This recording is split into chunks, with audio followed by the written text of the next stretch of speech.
Hello kittens, in this video we're going to be doing a guide on how to build Charlotte. We're going to go all over her kit, weapons, constellations, artifacts, everything. Everyone's busy with Fiorina, but I got you.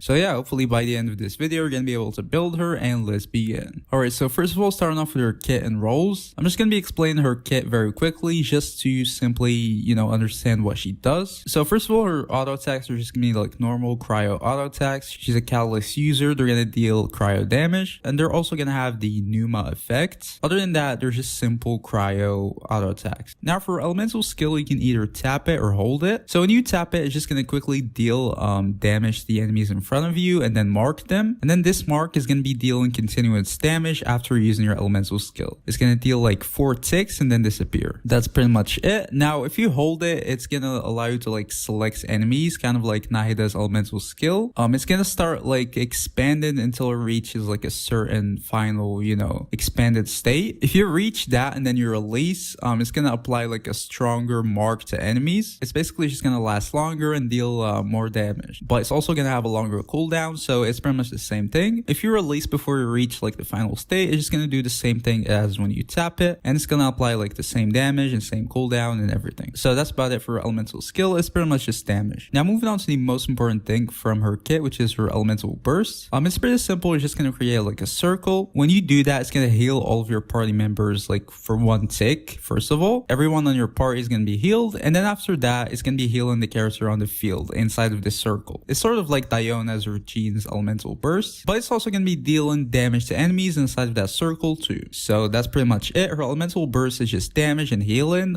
It's also going to cost 80 energy, which is very expensive. Now for her passives, it's pretty simple. The first one is that after you defeat an opponent which is marked from her elemental skill, it's going to decrease its cooldown by 2 seconds. It can also be done 4 times every 12 seconds with a total of 8 seconds. But you're gonna have to defeat an enemy which is marked by her like elemental skill thing, which might not always be possible. The second passive is that when you have other Fontaine characters, you're gonna gain healing bonus. When you have non-Fontaine characters, you're gonna gain cryo damage bonus, and that's it. So it's either damage bonus or healing bonus. That's the second passive. And yeah, that's pretty much it for her kit. What we get from that, her role is just gonna be a healer pretty much. She might be dealing some extra damage here and there, but mainly she's gonna be a healer. I don't really recommend using her as like a sub DPS. Her damage is just gonna be very subpar, so you definitely don't want to be using her as like a focused sub DPS or anything like that. Just focus on her like healing abilities, double down on them, and then you might get some damage because she scales with attack too. Her healing is gonna mostly scale with attack, so you can build attack and deal some damage and then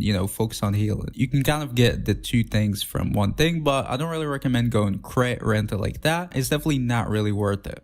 Now for talent priorities, as I said, you'd want to focus on her healing mainly. That's like the only viable and important thing about her kit. The only healing you can get is from your elemental burst, so you'd want to upgrade your elemental burst first. And then secondly, you'd want to upgrade your elemental skill. It doesn't really hurt to upgrade it, especially because you're going to be building attack for your elemental burst to heal, higher. So you might benefit from like higher multipliers from your elemental skill. So yeah, focus on your elemental burst, upgrade it to maximum level to get the maximum healing. And then your elemental skill is second if you want to get some extra damage.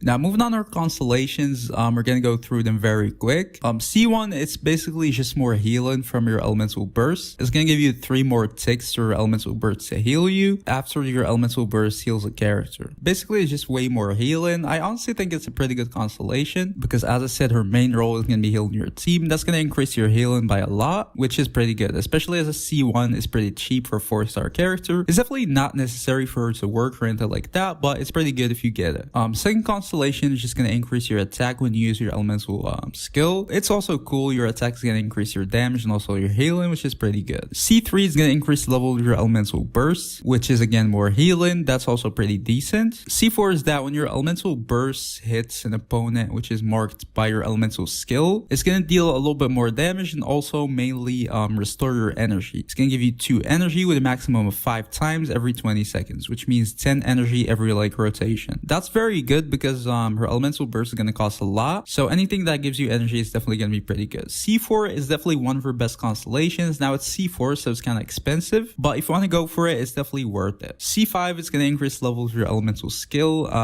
It's just more damage pretty much. I would definitely not say it's worth it. C6 is pretty much is that when you attack a character that's marked by the thing from your elemental skill, it's going to deal more damage and then heal the character on the field. So it's basically also just more damage and healing healing, that's it. For C6, I would say it's actually kind of meh, to be honest. It's nothing really that special. I mean, there's just more healing and damage, I guess, which is cool, but it's definitely not necessary. For Constellations, I would say all of them are really good up to like C4. So any of them you might get, they're gonna increase either your healing or attack or whatever, which is always good. None of them are necessary though, so she doesn't really require any of them to like function. But yeah, up to C4, the more you get, the better. That's it. Alright, so now moving on to her weapons. Before we continue with that though, please make sure you subscribe to the channel. If you want to see more videos like that with guides and discussions and stuff like that, make sure you subscribe. Thank you. But yeah, for weapons, I did a weapons tier list before if you want to check it out in details, where I reviewed every single weapon on her. But to talk about the weapons that are going to actually work on her, I would say there are not really many options. The best in slot is definitely going to be the Favonius Codex. She's going to struggle a lot with energy, and you'd want an energy recharge weapon on her. The Favonius is going to help you out with energy and also help your team with energy, which is pretty good. So yeah, Favonius is probably the weapon you'd want to use on her. I would think most of you have Favonius, so just slap it on her and you're good. If not though, you can use the Outsoaring Eye. It's also going to be pretty good. It's going to give you a high base attack and then attack. She needs attack and then also some energy recharge from the passive, which is pretty good.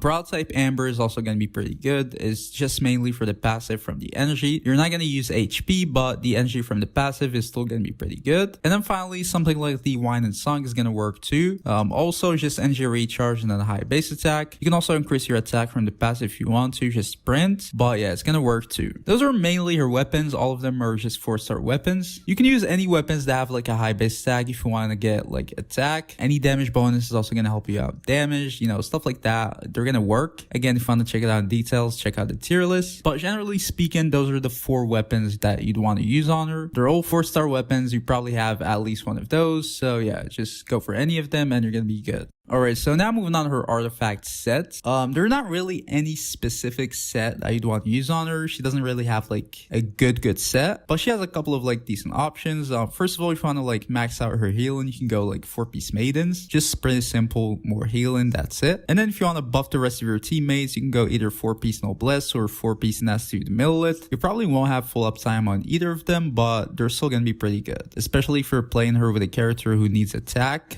like Eula for example, or whatever.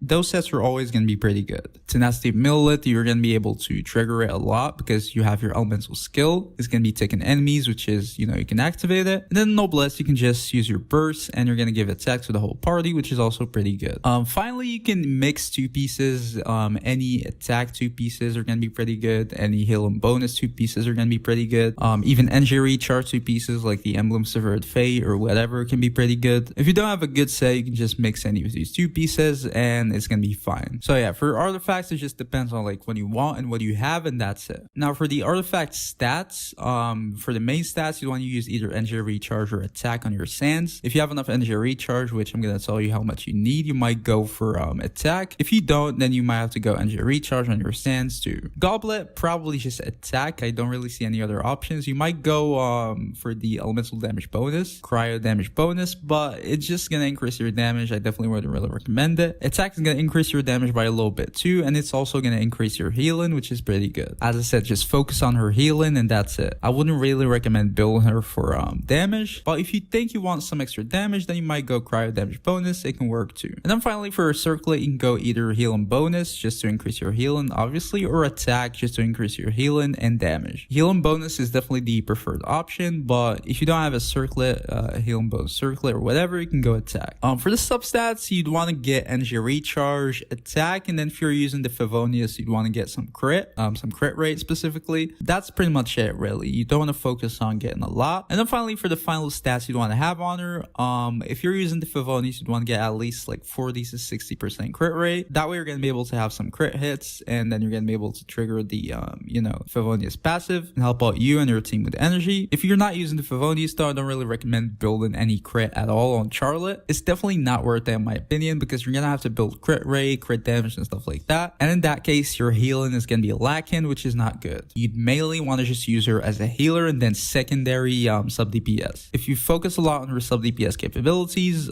she's going to be a bad healer, and she probably won't ever be competing as like a sole sub DPS. So yeah, really just focus on her healing and that's it. Unless you have the Favonius, then you might build some crit rates just to get the passive. And then finally energy recharge, you're going to need a lot. Her burst is going to cost a lot of energy. Now it heavily depends on like like which team you're playing her on or which weapon or whatever. But generally speaking, as like a general point, you'd want to get at least 180 energy recharge to do maximum of like 220. 220, you're probably going to be good in like most scenarios. 180 is like if you have a Favonius or you're playing her with like double cryo or whatever, something like that. In that case, you might go down to like 180. But to be honest, to be safe, I mean, you want to build your character to be able to work on many teams, not just like a specific type of teams. So I would say just go for like 220 and you're good. Some from your weapon and then maybe some energy recharge sands or substats, and you're probably going to be able to reach it. And now finally moving on to her team comps. So as I said, she's just a cryo healer pretty much. Wherever you need a healer, you can use her as long as she doesn't really like